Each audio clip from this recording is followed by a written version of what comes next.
Facebook jukira nti kyabulabe nnyo okupostinga omwana w'omuwarabu n'omukuba ekifaananyi tulina cases olwaleero baana bali mu makooti njo zikuwaako n'abazadde mbakubire wano essimu actually ndeeta essimu yange omukubire omuzadde ali mugundi omwana bamusiba kati myaka 3 nsonga ki yamusibya kukwata kifaananyi manyinze Calvin buli agenda oleta essimu ye ku reception abaana bagee bazikuweza buli waleta bulinawo nkakasiza genda ozireete essimu gulawo buguzi ogulawo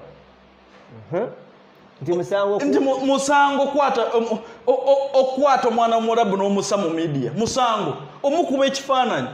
oba okuba omuwarabu musango abo muteekamu ebyo bo tebakkiririza mu bifaananyi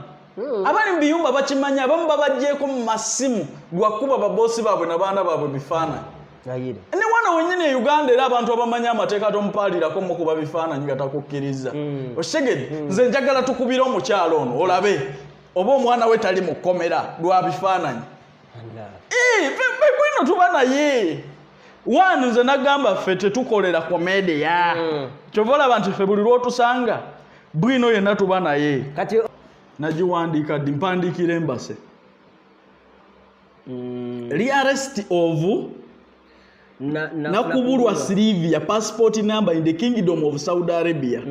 We are in a dispute of a complaint from Miss Nachito Mole of Tero kamukubire eno kesi ino ya Nyamei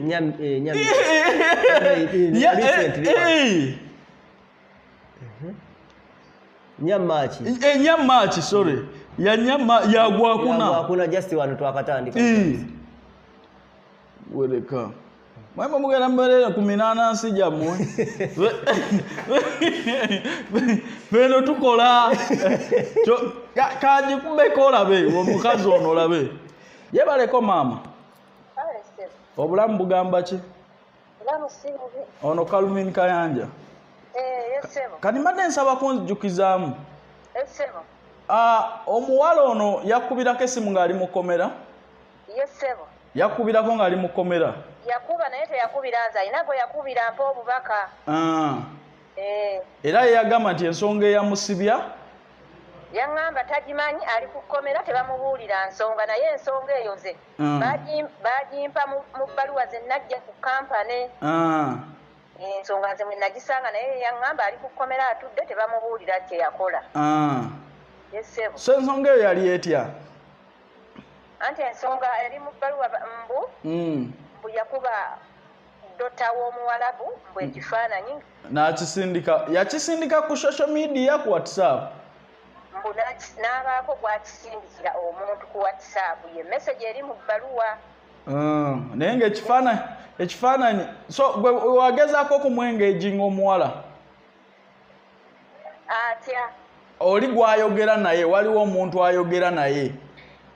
wagezaako okumugamba amubuuze bulungi ku nsonga eyo gye baamuteekako mu kkomera anti luno lwasembyeyo kuba atugamba ye abapoliisi tebamubuulira musango gumuvunaanwa ye bwagamba tagumanya ali ku kkomera atudde tebamugamba nti bweoba tukuvunaana kino oba kino naye kati ekirala mwagezaako okulaba kubanga ekyokuba ekifaananyi omwana baali bwero batali bwererera musango mu Buwarabu ne mwagezaako okulaba nti ono gwe yali akomunikatinga naye ku WhatsApp mwayogera naye eiza wabaawo kwetonda twetonde eri omuwarabu amusonyiwe kati halo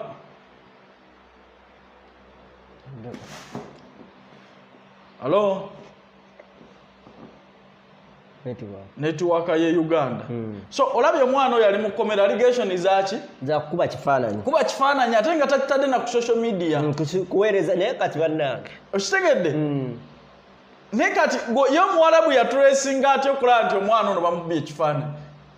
obukosi kamera yawaka kumula nti oli akuba mwana waabwe ate biki bifaananyi okitegeera so aweva maaki nti kino kyembadde mbagambira ku eno kesi gyendiko ate eno si yeyokka waka kukwata bifaananyi ng'alina baana bawaka ne bamutwala mu kkomera Ochegedde omwarabu tajja na kunnyonnyola lwaki akututte ajja kwogera n'abali luwarabu bakuteeke mu kkomera abagamba evidence yino bakusiba emyaka gye baagala so ne kano kanka bagambe kuba nako kakulu funye nnyo abawala nga omuwala ajja n'akugamba nti nze munnange nze ndi bulungi natoloka n'ebintu byange byonna passport nkama buli kimu nkirina era bwe ndituuka okuddayo njagenda bugenzi ku airport neegulize ticket nzire waka mukwano okufuluma eggwanga tekifaanagana nti ova Kampala ogenda Mbalala togenda mu bus park n'ogula ticket n'olinya n'ogenda fena tumanyi nti omuntu yena ayingira eggwanga n'alifuluma beetaaga visa ekizaawukanyaako nti erebeera exit visa oba entry visa oba entry visa oba working visa okitegeera sono bw'olibanga watoloka engeri gy'oba olina okuddiramu ewaka ziri ngeri bbiri zokka kuyita ku embassy oba kuyita ku deportation ate nekira ne bw'oliyita ku embassy era bajja kubaaninga kubanga bwe watoloka bosi wo ya reportinga bwe ya reportinga ne bateekako hurubu eyo ekitegeeza nti run away from work oba escape from work so hurubu eyo ne bw'obanga oyise ku embassy erebe ino kudda mu government yakufunira travel documents ezo ng'emaze okkiyalinga buli kimu kyonna ekyetaagisa era government yajjako hurubu eyo kyovula ne bw'otoloka bw'oti bosi wo aba talina buyinza obujjako hurubu era ne bw'abanga azze nga bosi wo azze mpozi nga yagadde okukozesa naye ne bw'abanga yagadde okukozesa n'oddamu n'omukolera bakitegeeza nti ne bw'olibanga oddayo si yali kusayiningira nti oddeyo